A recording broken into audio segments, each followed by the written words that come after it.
morning, pilgrims, and welcome to the Thursday edition of Gudday Grenada. I'm George Grant, and we're looking forward to seeing you folks piling on there in just a wee bit.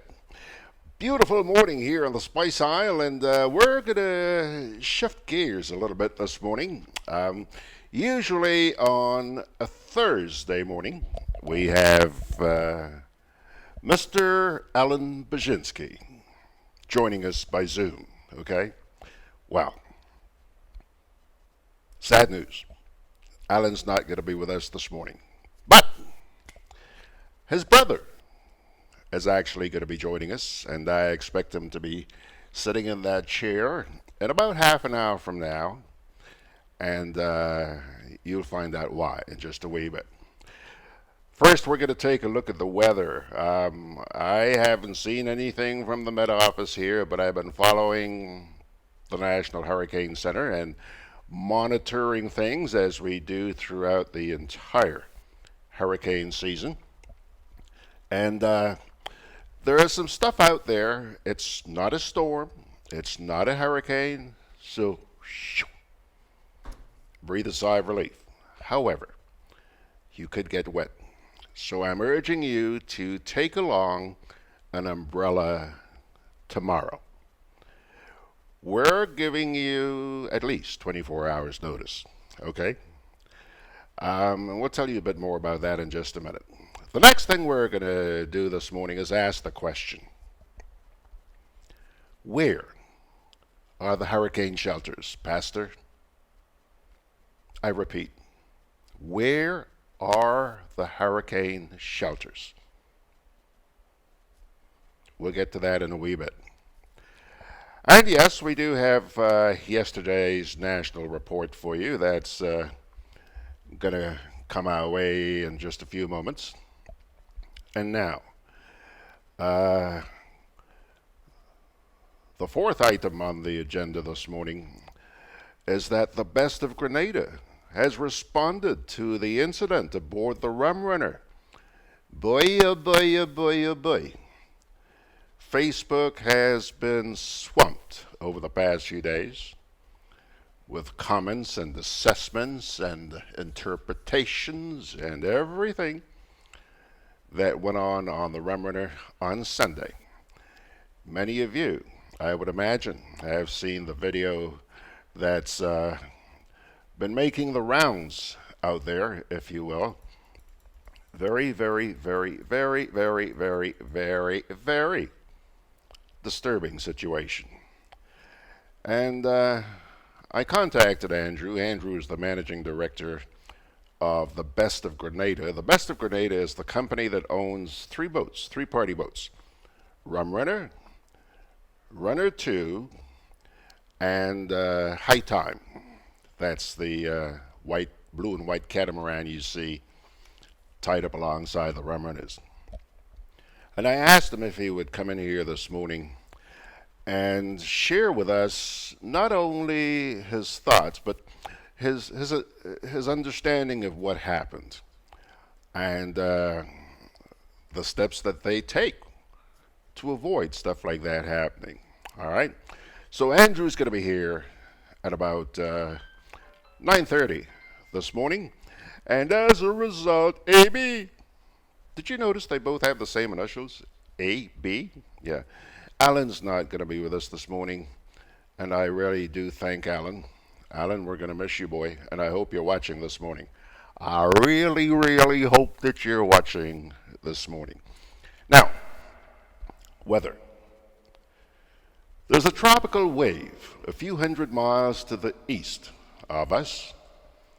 It lies between 7 degrees north and 12 degrees north. Now you know that we're up at 12 degrees north, so it runs from us, from our latitude, all the way down to 7 degrees. And you know that as these systems move towards the west, they usually hang a right, all right? So they come up. And the reason why I'm running this by you this morning is because of that very thing that I just suggested. They turn right and they move more towards the north. And that's why I thought you ought to keep an eye on this. The National Hurricane Center says this could bring enhanced rainfall to the windward and southern Leeward Islands beginning early on Friday, tomorrow morning. Okay? So far, it's been a pretty quiet season. But in the last week or so, we've been seeing more tropical waves developing. Actually, the second storm of the season is expected to form in the Gulf of Mexico later on today. Huh? With the formation of what's going to be called Barry. Yep, Barry. If I'm not mistaken, the first one was Andrea, and now Barry. Barry's going to be absolutely no threat to us, but we still need to be on guard. We have a long way to go in this hurricane season. Today is what, the 11th of July. Thank God, things have been pretty calm, but we have until November 30th to go. It's a long time, and all kinds of stuff could happen. So again, I urge you, please do not wait till the very last minute to start preparing. You don't want to get caught with your pants down, do you? Okay? Good.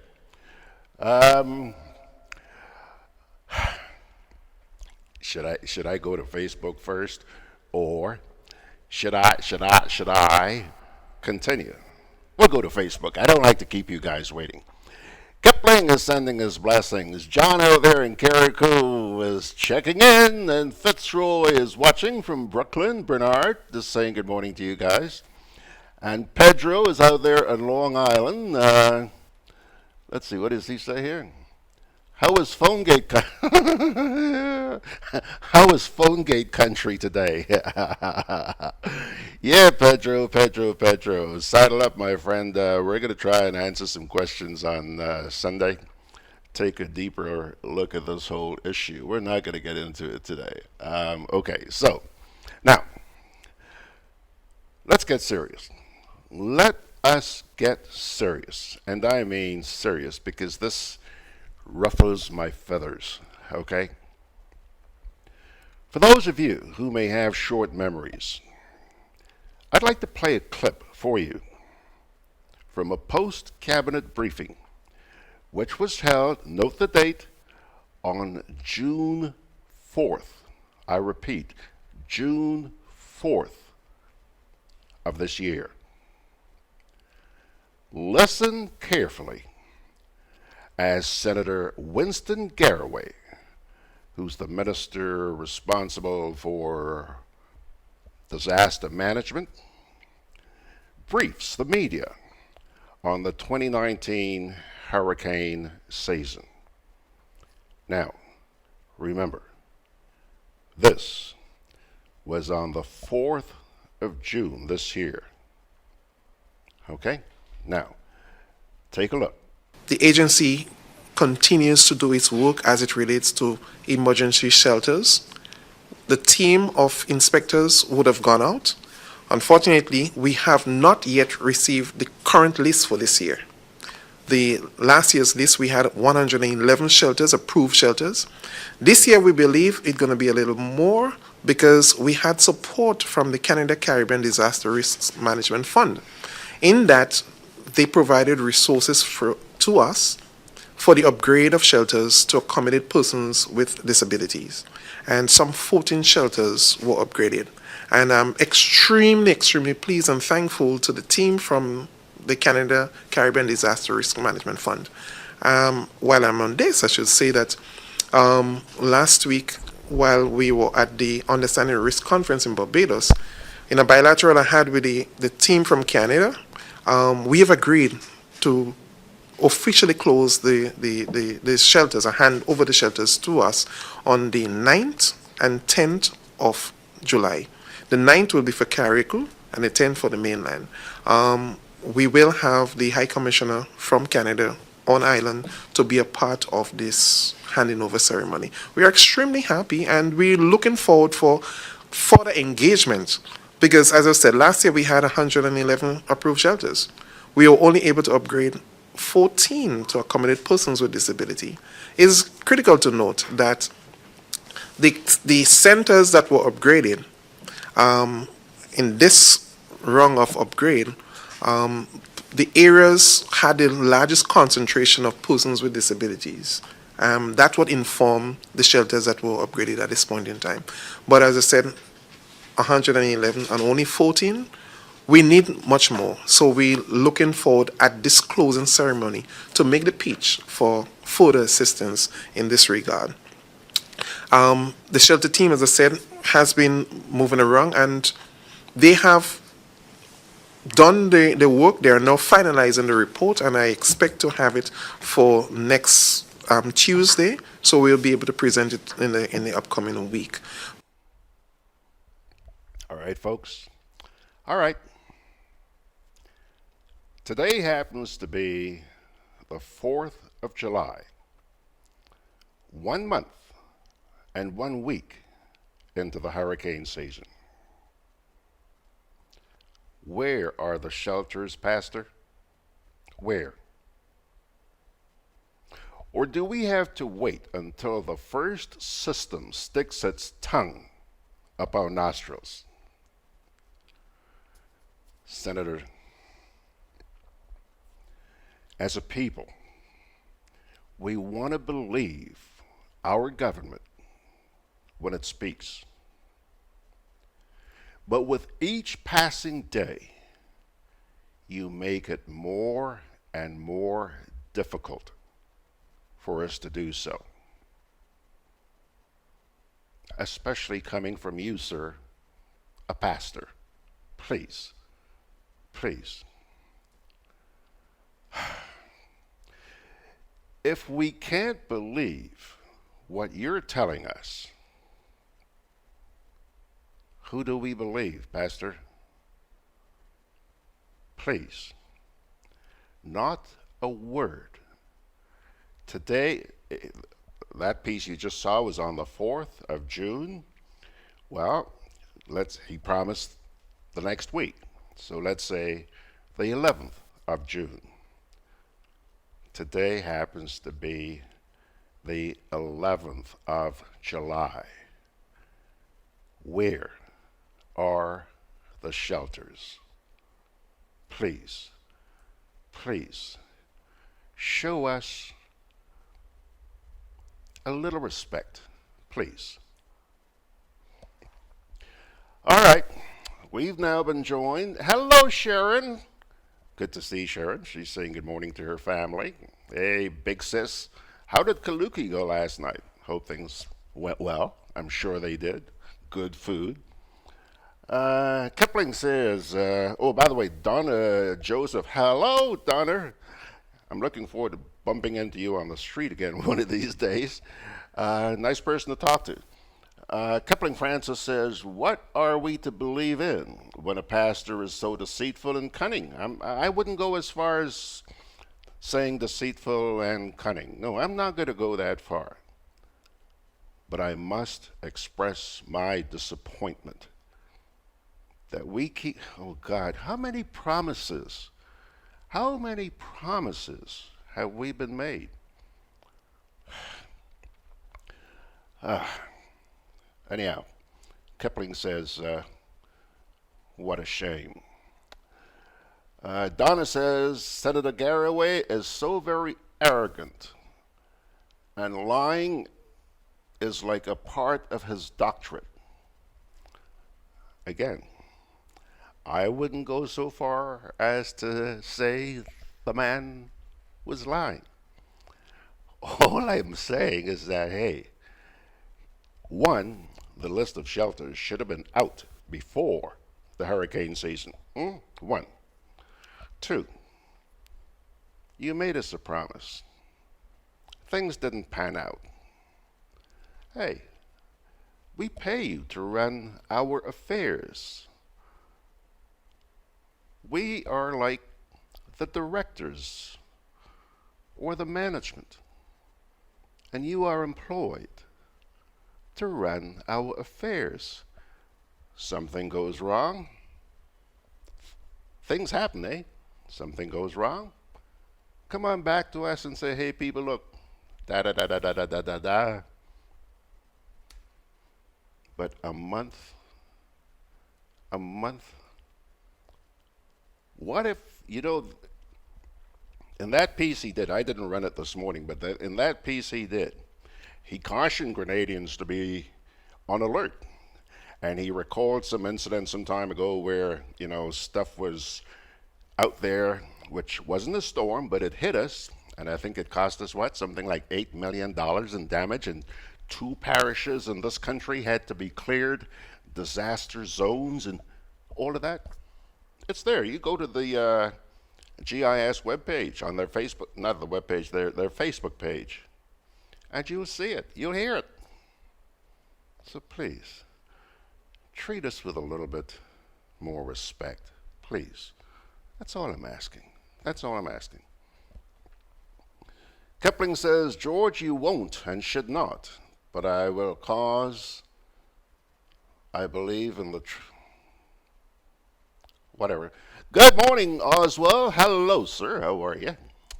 All right, folks, let me take our first little break here, and we'll come back with the National Report.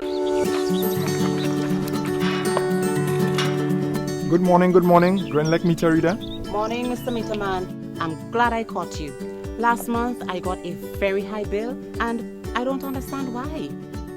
Last month, we were not able to access your meter, so we had to estimate the bill.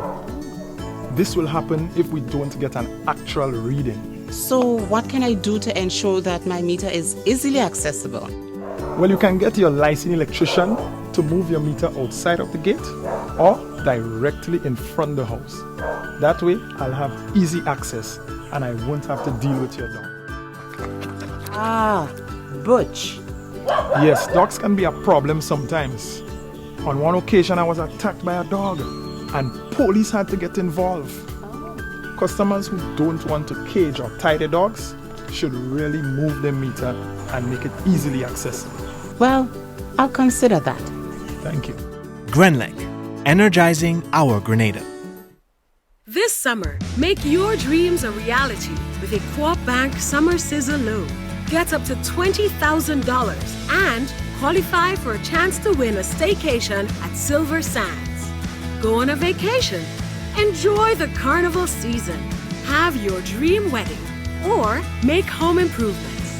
Make this summer sizzle with everything you want it to be. Visit your nearest retail banking unit for more details. Special terms and conditions apply. Welcome home.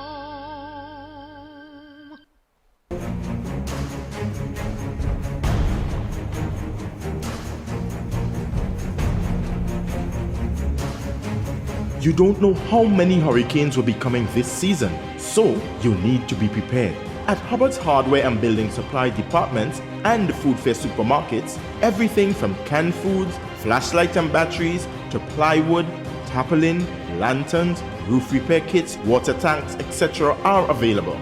For over 90 years, we've helped you prepare for and recover from storms.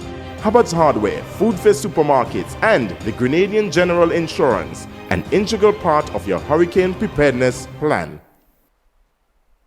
All right, folks, I've now made some sense of what Kipling was saying just a minute ago. He's saying, George, you won't and should not, but I will, because I believe in the truth. Amen, Kipling. Thanks a lot. We've now been joined by Manel Toussaint Green on Theorello, who's also checking us out this morning. And John out there in Carriacou says his pay grade should be enough to take on the bad stuff. He's referring to Senator Galway. All right, folks, I'll tell you what. Here comes your national report, and Mr. Baczynski has arrived. We're going to be chatting with him in just a wee bit.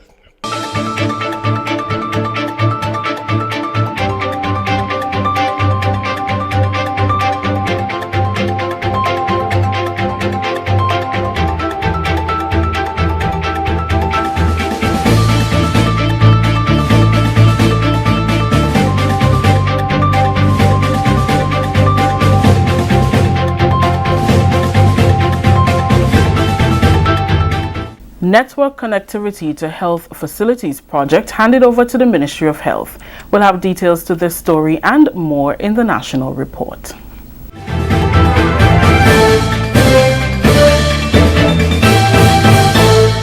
With the details to the news for Wednesday, July 10th, I am Rakisha St. Louis. A giant step in access to healthcare in Grenada. On Tuesday, the National Telecommunications Regulatory Authority, NTRC, hosted a handover of the Network Connectivity to Health Facilities project to the Ministry of Health, Social Security and International Business. The system allows for access to patient information from medical stations, health centers and district hospitals. Minister for Health, Honorable Nicholas Steele, says the project will contribute to the social and economic development of Grenada. It is with this investment in ICT into a public health system that we can implement now throughout all of our healthcare facilities, for instance, a PACS system, which is the picture and archiving communication system for X-rays, which means that this health center can access X-rays taken anywhere else in Grenada, in fact anywhere else in the world where a PACS system is implemented. It means that our patients can come here to get their results. It means that our doctor can stay here and read the results of the X-ray done at any of our 2 facilities and soon to be 3 facilities that have X-rays throughout the island. It means that specialists worldwide don't have to travel to Grenada to look at just for X-rays. The same for almost all of our electronic or all of our medical results. The same for electronic medical records, which we have been speaking about significantly. Honorable Gregory Bowen, Minister for Infrastructure Development, Public Utilities, Energy, Transport and Implementation, described it as a measure of advancement in the healthcare system. We were able to provide connectivity to the end users and devices aimed to promote the better management of patient records and quicker access to health information. I am convinced that the benefits that will flow from this project will redound to the benefit of all and the advancement of the health sector.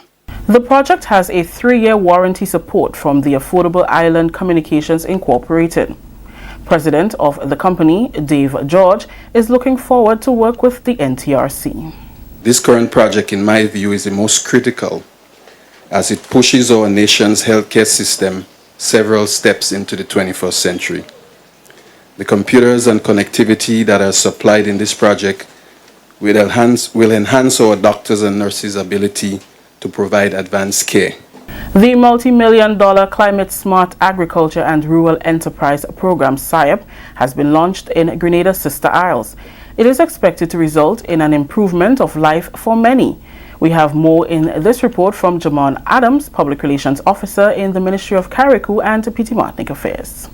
The cause for youth empowerment in Carriacou and Petite Martinique could be advanced with the official launch of Grenada's US $14 million SIAP program in Carriacou. That note of optimism from Honorable Kendra Maturin Stewart, Minister for Carriacou and Petite Martinique Affairs and Local Government and Legal Affairs. She was addressing the launch of the Climate Smart Agriculture and Rural Enterprise Program SIAP on Wednesday, July 3rd. Minister Stewart has high hopes for the potential benefits of the program to the people of Carriacou and Petite Martinique. And we hope that this project, of course, will advance the cause for youth empowerment and, of course, to eradicate or reduce poverty, especially among our young women. Program Manager Byron Campbell zeroed in on the program's target on young people between the ages of 16 and 35 who are unemployed, underemployed, or desirous of starting up their own business, specifically in the area of agriculture. And we make no excuse about that. This project is not for everyone. It's going to target primarily young persons between the ages of 16 and 35. Deliberately, young persons who are unemployed or underemployed, who want to go into business, who want to go into agriculture. So the project has a direct focus on those persons, small farmers in particular. Let me say briefly that the value of this project is about $14 million US. It is financed by the government of Grenada, the Caribbean Development Bank, and the International Fund for Agricultural Development. The overall target of the program is 7,500 individuals throughout the entire country, dealing with 3 components within its 6-year tenure: business enterprise development, climate-smart agriculture, and program management. Technical Coordinator Aiden Futo says in addition to the entrepreneurial training and business development support services, grant financing will be given to individuals and groups. The overall target beneficiaries is a total of 7,500 individuals, and that would be over the duration of the program.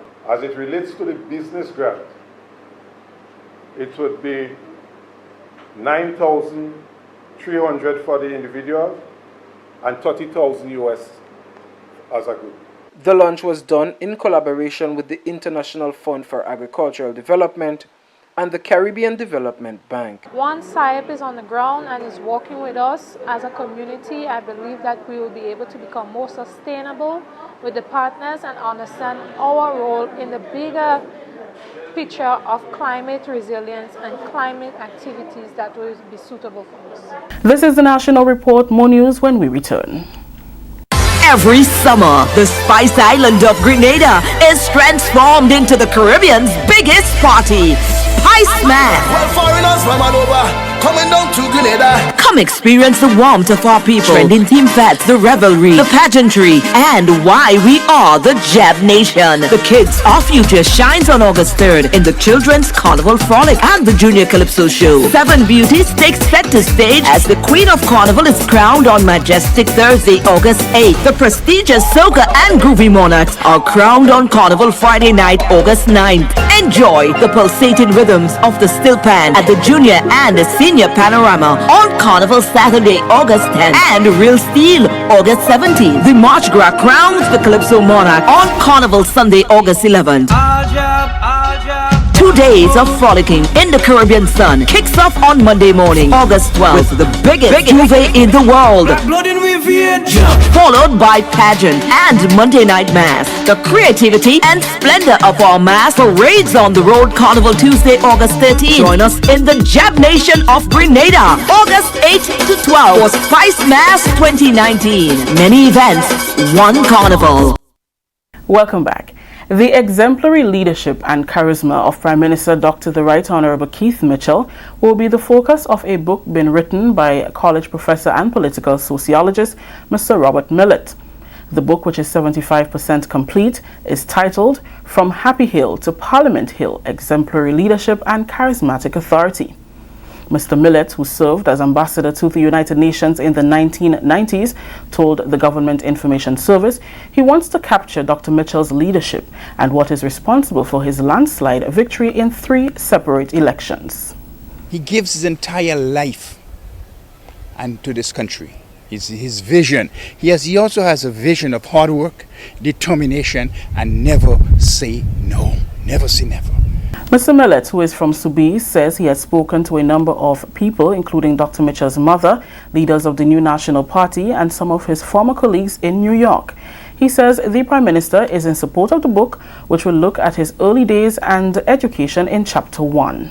I spoke with him. I told him I'm thinking of writing a book about his successes, and he has always been extremely successful. My thing is I need to get just maybe an hour or 2 from him to write the concluding chapter for the book. The first draft should be done by year end. Mr. Millett says he is sourcing publishers, and that list includes the University of the West Indies. That story just ended the National Report for today, Wednesday, July 10th. Let's recap the top story.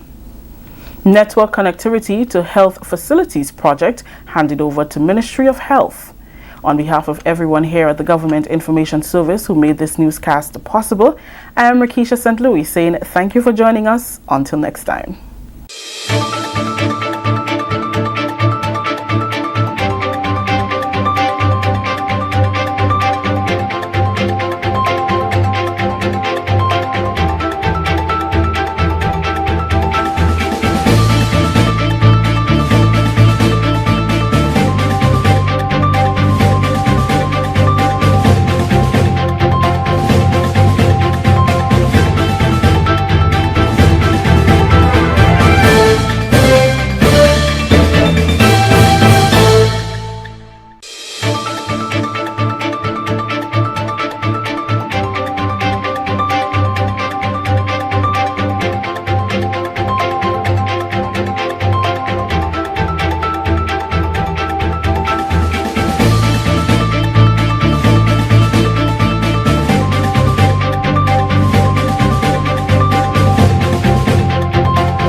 and there you have it. That's last night's edition of the National Report. Now, a couple of comments here on Facebook.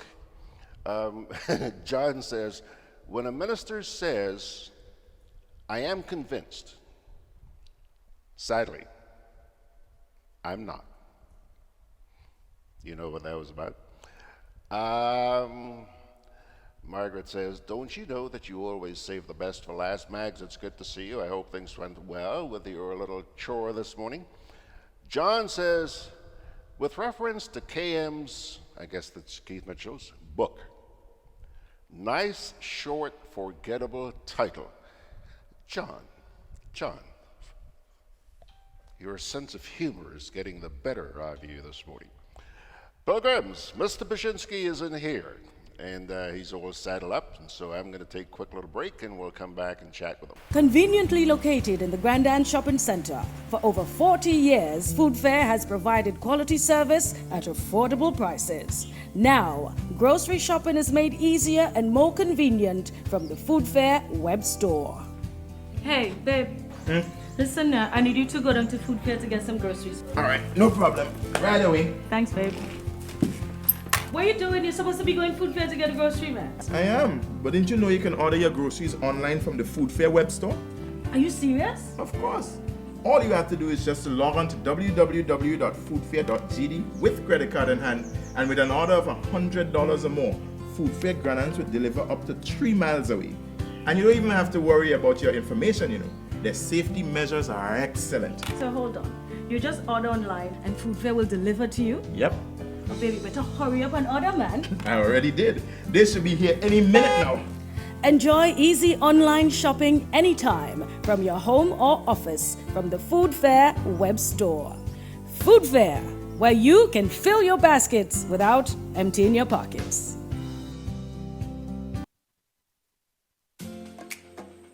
Juve chocolates, cocoa nibs, and cocoa balls from Diamond Estate Grenada are now available at Amazon.com, Amazon.ca, Amazon.co.uk, and GrenadaMarket.com. Try the sensational touch of nutmeg and a touch of ginger chocolates, 75% dark and rich, 100% pure cocoa, and their 60% dark and sweet chocolate bars today. Amazon Prime members enjoy free shipping on these orders in the USA, Canada, and Europe. GrenadaMarket.com. When you can't come to the island, the products of the island will come to you.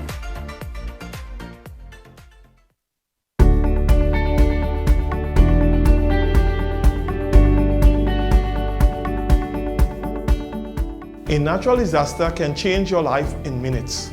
Preparation is the best protection for your family and business. Prepare now. Create a disaster plan and make sure everyone knows what to do. Store water, non-perishable food, and medication. Remember basic emergency supplies such as batteries and flashlights. Trim overhanging trees. If trees near power lines are unsafe to trim, call GRENADA at 237 for assistance or advice. Install surge protectors to safeguard your electrical devices against outages and intermittent surges. For more information, visit grenlac.com. Grenlac, energizing our Grenada.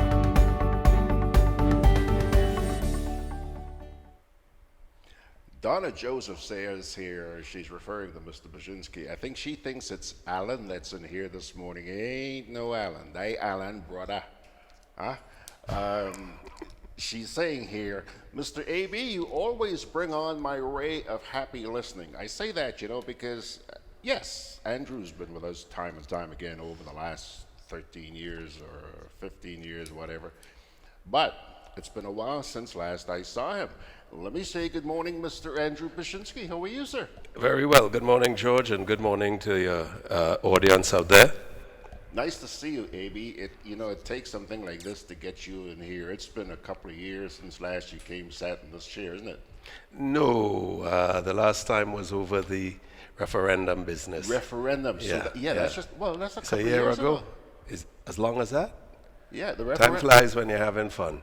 I can't say I'm having fun. I'm here because you invited me. And honestly, I'm dismayed that I have to come here. Not because of you, but because of why I'm here. AB, I thought you would rather not be here this morning, but let me tell For you, sure. but I do believe that it's important because I'm sure that a lot of people out there are aware of a video that's been making the rounds on social media. Now, I'm not going to play that. You know, people were calling me yesterday and asking me to send them a copy of the video. No. Okay. No. Andrew, I want you to explain to me your interpretation of this video. What do you believe happened aboard the Rhum Runner? Well, it is certainly on the surface quite clear that it appears that there are two individuals engaged in an act which is best kept in the bedroom. And so that has led to an inquiry, first of all, with my staff, who are and were unaware. Particularly disturbing is the fact that because I slowed it down and went frame to frame, I am informed that what looks like a penis is in fact an erect belt. An erect belt? Well, I would have to say it's an erect belt because that's what it looks like.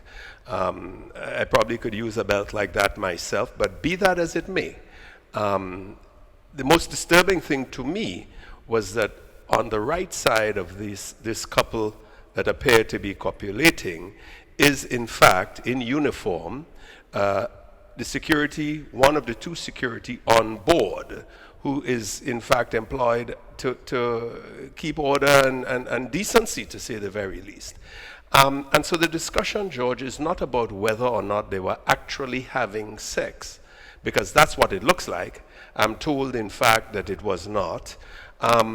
But to me, that's not the point. The point is that there are people around, and what was happening was so, it should be entirely private, vulgar, and everyone around seems totally unconcerned, to the extent that, one, the crew who were all downstairs, because most of the people were downstairs, didn't get a report of something untoward.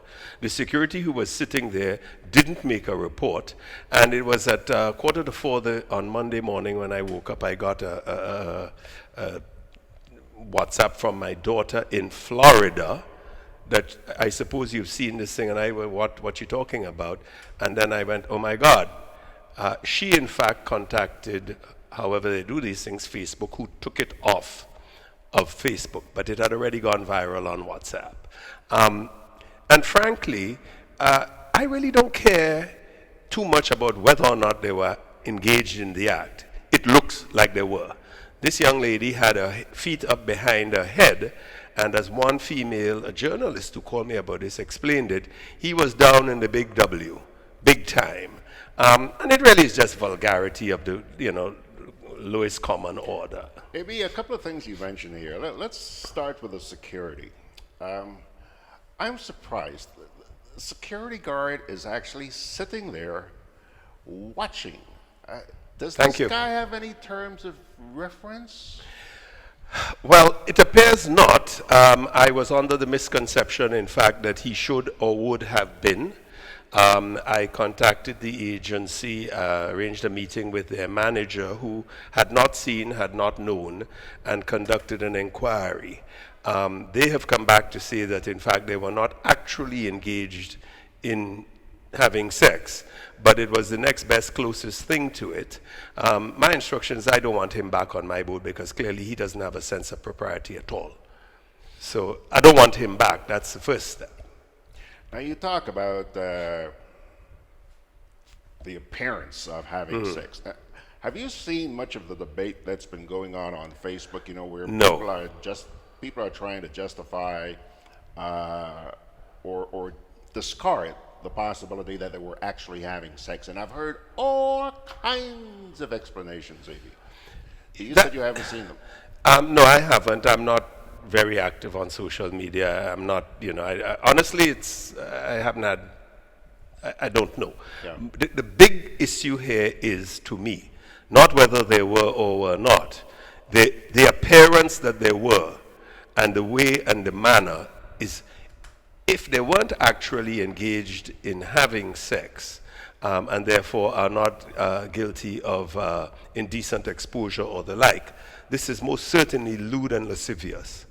And I am actually awaiting a ruling from legal counsel on whether or what is the charge, if there is a charge and penalty for lewd and lascivious behavior, because in no uncertain terms, this is lewd and lascivious. And it's shameful and it's degrading, it is common, and it tells me two things. One, the man or the male involved has zero respect for that female. And she, sadly, has no self-respect herself. These are two two people with zero self-respect. And that he clearly could not care about her. She is clearly an object of call it what you want, of desire or of fornication. And she, sadly, she's somebody's daughter. She may be somebody's brother or sister. She has a father. She may even have children. Or she may have children in the future. What's on the web is on the web. Who knows if one of her kids may not in some point in the pick this up and say, explain this. What's she going to say? Well, we weren't actually, it may look like. It's totally unacceptable. And what is the worst part is that there are people out there trying to acknowledge or justify, as you said, that this is perhaps acceptable because they actually weren't. It looks like, but they weren't, so that's okay. Is that where we have gotten? But I had a person explain to me, and that person said that I'm not surprised because the places of entertainment now are called cow pen, goat pen, pig pen. And so people behave like they're on Animal Farm. And what was going on there is what you would expect of a horse or a cow or something, not of a human being, for God's sake. And in the middle of the day, two people can have sex. There's nothing wrong with that. In the privacy of their own private space, not in public. It's shameful, it's degrading, it's an embarrassment, it depreciates the individuals, it depreciates those people who sat there and either were entertained or didn't think that this was objectionable. And frankly, George, we handle about 100,000 people a year. And I'm sad to say it, but it is the truth. There are only one set of people that engage in this kind of nastiness. What does that say about us? What does that say about us as a people? What does that, I could go on and perhaps I should not. Let me drop a bomb on you, AB. Yesterday, somebody was asking me if I had seen the video of the one that took place in the parking lot downtown. No, I haven't seen any video. And the person explained to me, AB, I'm not going to mention the name of the credit union, but apparently in a parking lot behind the credit union, daytime, woman got her stuff, fixed up herself, and walked away. I have seen animals doing that. It's as simple as that. I've seen animals doing that in the middle of the day in the hot sun. Honestly. In the past, when we were growing up, there were words to describe this. They would call them a jagabat or a wabin. Yeah. And so clearly, it appears that, well, actually, it's unkind because nowadays, people who were derogatorily called that actually didn't quite behave like that. So it's just animal behavior, and it needs to be put. And while I'm on that, when this came to my attention, I decided to file a complaint with the police. At that point, I was still convinced it was actually an act of sex. And I was on my way to the CID. I called my office to say I'm going over there because I was expecting the man from the security service to come. And I was told, well, actually, the CID is at my office. So I went back to my office. They had an instruction from higher up who had seen this thing to deal with the issue. The matter is still an active investigation. They have determined that perhaps it actually was not, but the matter is still being pursued as it was. So that's an ongoing situation. And And as distressing as that is the fact that while we were there with the CID, the female involved went to the CID to file a complaint herself, complete with her pants, to show that the pants didn't have a hole in it, and therefore she could not have actually been engaging in sex because there's no hole in the pants, and asking the police to get after whoever it was that took the video under the Electronic Crimes Act. Now, it just indicates the level of ignorance. One, you should be entirely ashamed, and it's a little late to be ashamed. But two, the Electronic Crimes Act protects people who have, in the privacy of their own home, bedroom, car, wherever, a compromising situation that one or other or a mako would climb up and peep. That is what it protects you. But if you care to put yourself in the public domain, you have no recourse. You have no recourse. So to think that the police could go after someone who took the video, it just is indicative of the level of ignorance that exists in the society, you know? All right, but you know, the matter of the person taking the video in a public place, I understand what you're saying there, AB, but I also ask the question, why, the video's been taken, why not brought to you or to the authorities rather than going to social media? I mean, there's something not perverse. About it. Perverse. I can't answer that. I can't answer that. Having said that, as unfortunate as it is, and this is really bad for my business, this is really bad. I mean, I have my own fears about, you know, the wisdom of all of this. But I have to say that at least I'm glad I have been made aware. You know, as bad as this is, I have been made aware so that I can do something about it. And as I say, it's actually currently an ongoing investigation. Let me pay attention to a couple of folks here on Facebook. Margaret says, I agree with Andrew. The security guard should not be back on board. Yeah, that's a given. I've told the security company I never want him again. She also goes on to say, I wouldn't call her an object of desire in this case. To me, he treated her more like a piece of meat to be used and discarded at will. Absolutely. And it comes back to the fact that, and he is as culpable as I don't want anybody to misinterpret that, but any man that could so debase a female, to begin with, there's something wrong there. And as you say, Miss Margaret, this is, perhaps I use the wrong term, a piece of rag to be discarded at will, but that a woman would allow herself to be so used, so debased, so, you know, compromised is to me also distressing. And yes, it takes two to tango, but somewhere at the back of my mind, I would hope that, you know, young women, I don't want to say young lady because clearly this was not she's not a lady. Women need to stand up and draw a line as to what they are prepared to accept. If the ram goat wants to get on, let him get on for himself, but don't come climbing on a woman. I have daughters. I have daughters. I have a wife. I had a mother. This is not acceptable to me. And like I say, this lady, I'm sure she has some family, some relatives, and she should be embarrassed to her core. Yeah. To her core.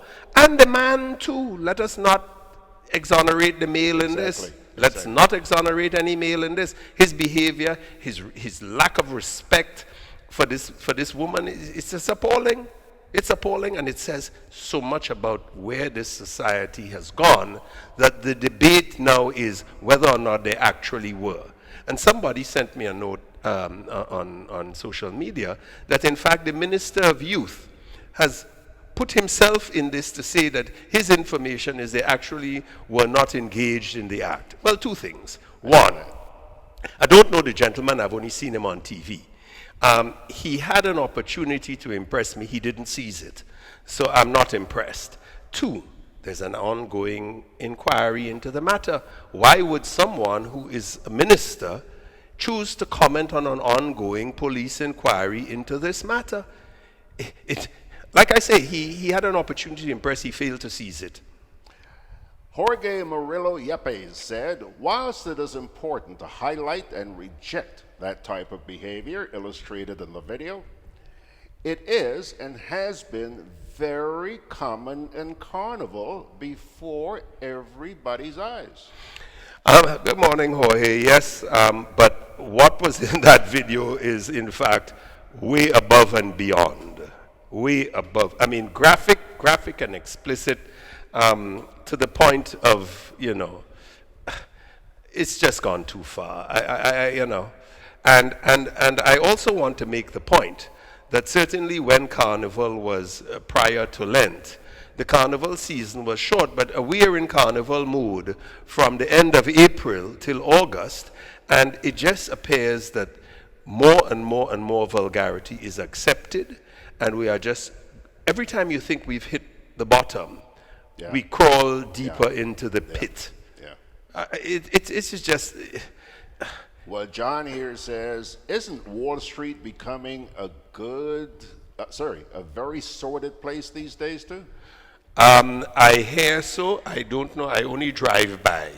I go there when I have to go there to the pharmacy or to the dentist in the day, and I drive by at night. Because you see what's the garbage in the mornings, and I hear stories, and the lack of public facilities when you think that people are buying food and relieving themselves without washing hands. I rather not be there. Yes. All right. Now, having discussed the proceeding, let me explain to listeners that you did tell me when we spoke the other day that you do have a whole batch of written policies, which kind of freaked me out. I didn't think the Rhum Runner had gone that far to protect not just the Rhum Runner's image, but Grenada's image, okay? Talk about some of the policies you have in place. To begin with, I want to correct one thing you said. It's not that we have gone that far. Because of what happened or has happened, and this is like the worst that we have seen, we have decided that in the interest of all concerned, we needed to state policies. Everybody who comes and charters a boat gets a printout of, it's called Boat Safe, Boat Smart rules, what's acceptable and what's not. To begin with, the captain is in command at all times. Unacceptable behavior, grounds for immediate termination. There's no refund, so that we put the onus on the charterer to ensure a certain level of, common decency. Right. We articulate unacceptable behavior, behavior that is morally offensive, socially offensive, reprehensible. We don't actually use that word, but reprehensible, yes. We ask them to turn down the music in the environs of the port and the hospital, because there are people there that in fact are affected and have drawn it to our attention, so the DJs are informed. And in fact, we have a printout that goes aboard the ship. It appears that it may not have been visible, so I need to reposition it, because it's near the console, where the console on board, where the public announcements are made. And so apparently someone said, oh, but they don't see it. So we've gotten to a stage where swinging from the rafters is also prohibited. Apparently some people think it's okay to swing from the rafters. And so my question is, clearly we can't cover all bases. I need to act, sex acts or acts that appear to be sex are unacceptable. You have people dropping on their back on the benches and spreading it. All of this is articulated. This is not acceptable. But that we have gotten to the stage where we need to dot all these I's and cross all these T's talks about the decay of morals in the society. And it has just gone from bad to worse. And like I say, this one is finally so far over the top. And maybe it's just that I was previously unaware. But it is just appalling, and it's just gone too far. Margaret goes on to say here, yeah, I heard the minister's comment. He obviously doesn't know that there is a time and place for everything. That was neither the time nor the place. Thank you, ma'am.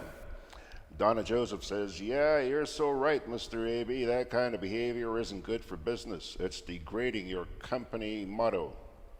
And the people and our nation. And the people and our nation. I mean, I have real concerns about the business. I mean, God forbid, but if fortunately, and as I said, my daughter at midnight got in touch with Facebook and had this thing taken down. I have to check with her. I don't know how you do that, but she did. Elena, thank you. But it's the image. You know, any day now a cruise director could call me and say, oh, Andrew, is that what goes on the boat? I'm not putting people on board.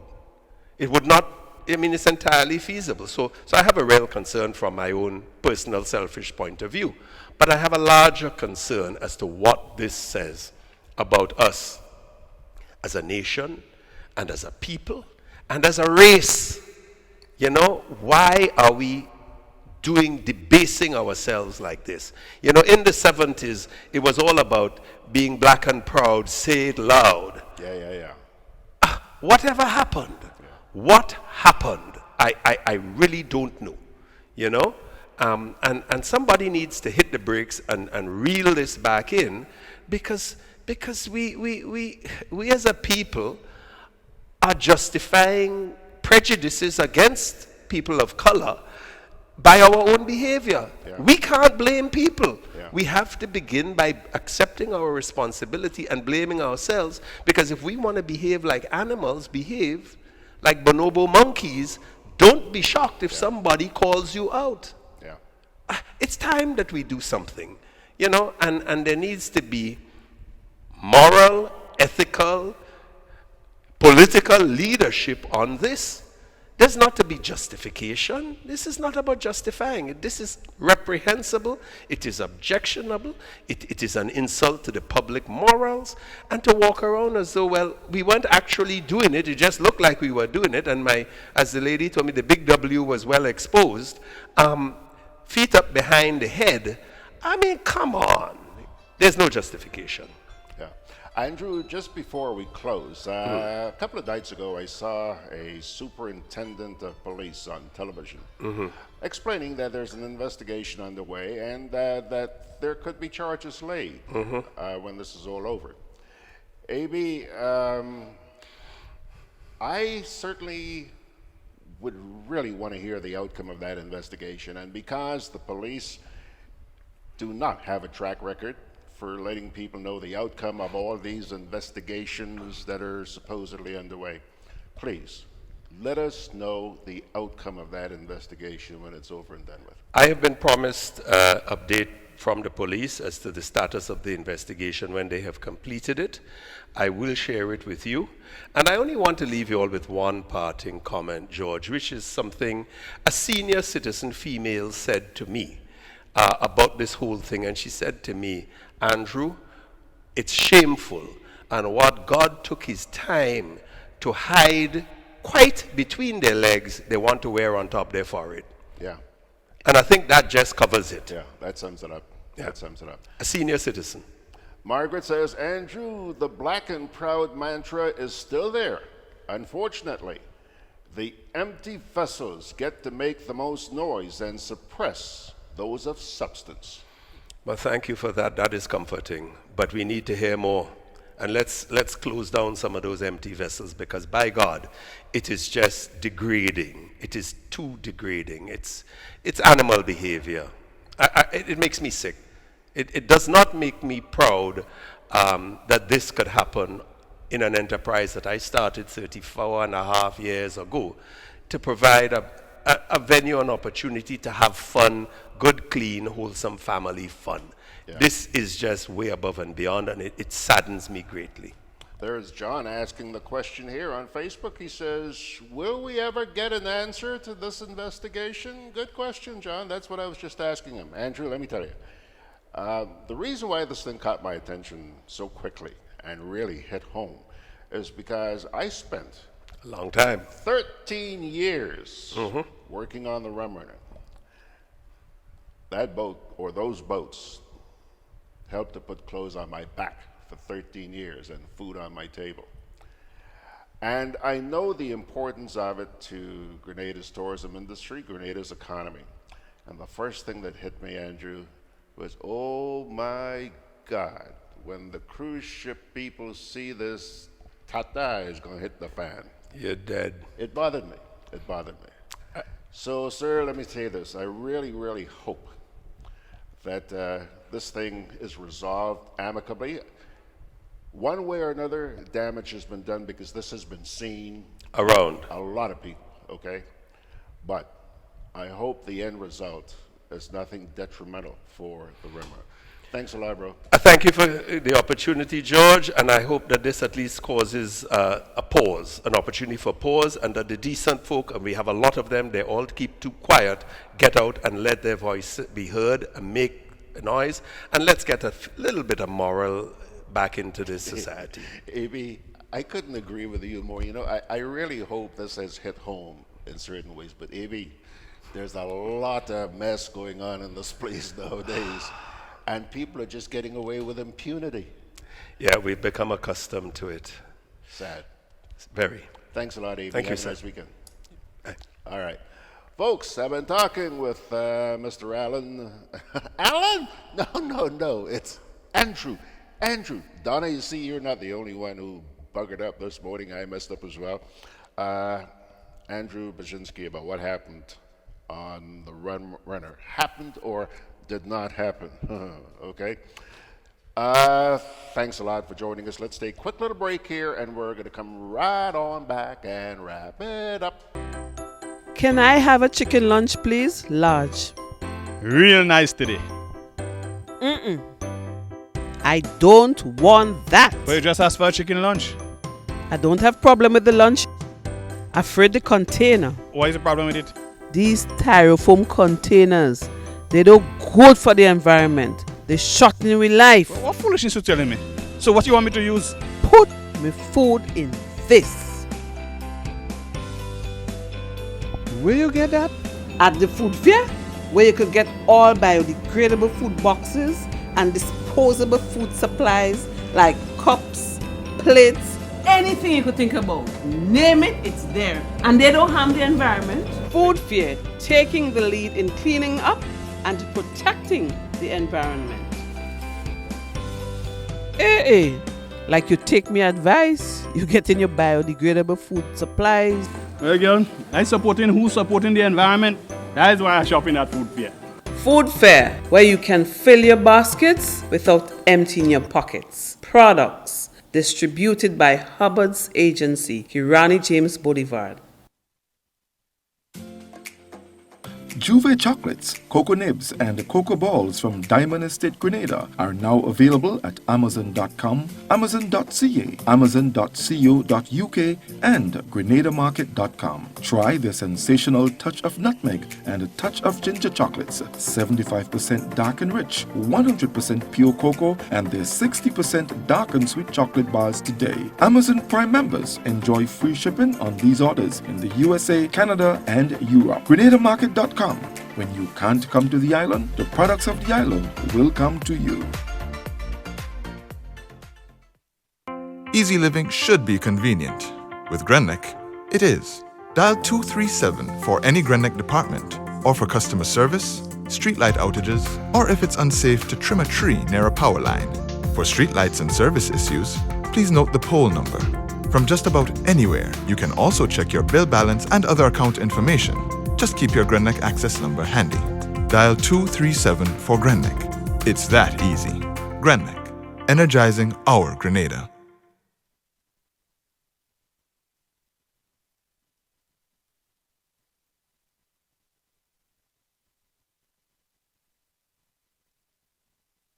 Easy living should be convenient. With Grenec, it is. Dial 237 for any Grenec department, or for customer service, streetlight outages, or if it's unsafe to trim a tree near a power line. For streetlights and service issues, please note the pole number. From just about anywhere, you can also check your bill balance and other account information. Just keep your Grenneck access number handy. Dial 237 for Grenneck. It's that easy. Grenneck, energizing our Grenada. Alrighty, folks, now we got it right. A couple of comments just before we pull the curtain down. Anthony Park, good morning, sir. John says, that is no excuse or reason. Lawrence Kruthoff, he says, good morning. He says he's watching and listening and that this is a new generation behaving like that. Yeah, it's a generation I'm not very proud of, my friend. Kipling says, so what do we expect from a jab country? And how many people really care about moral values when looking for attention? On the money, Kipling, on the money. And that is pathetic. John responds to him by saying, the jab mantra is, we can do what we like. Yeah, John, obviously you're listening to them. And John, I don't ever want to see you playing jab. Donna Joseph says, I'm a jab player, and I would never let down myself so with such behavior publicly. I value my self-worth. You know, during, just before Andrew got started here, we were talking about what it was like with jabs when we were kids growing up. 5 o'clock in the morning, I'm a little boy growing up in Labé. 5 o'clock in the morning, I'm grabbing my mother's frock tail. Mom, let's go down Grenville, I want to see the jab, Folks, in those days, jab did their thing. I think they had a coffin on the street or whatever. They did their ritual, and then they came to the sidewalk where, you know, my mom and dad and everybody else was just watching. And you give them, I said a quarter, but Andrew just reminded me, George, in them days it wasn't quarter, it was them big pennies. You remember those? You give them a penny, they go their way. They never even thought about touching you or messing you up and stuff like that. We come a long way. I also mentioned to Andrew, 33 years since I've been back in this country. 33 years living right here in St. George.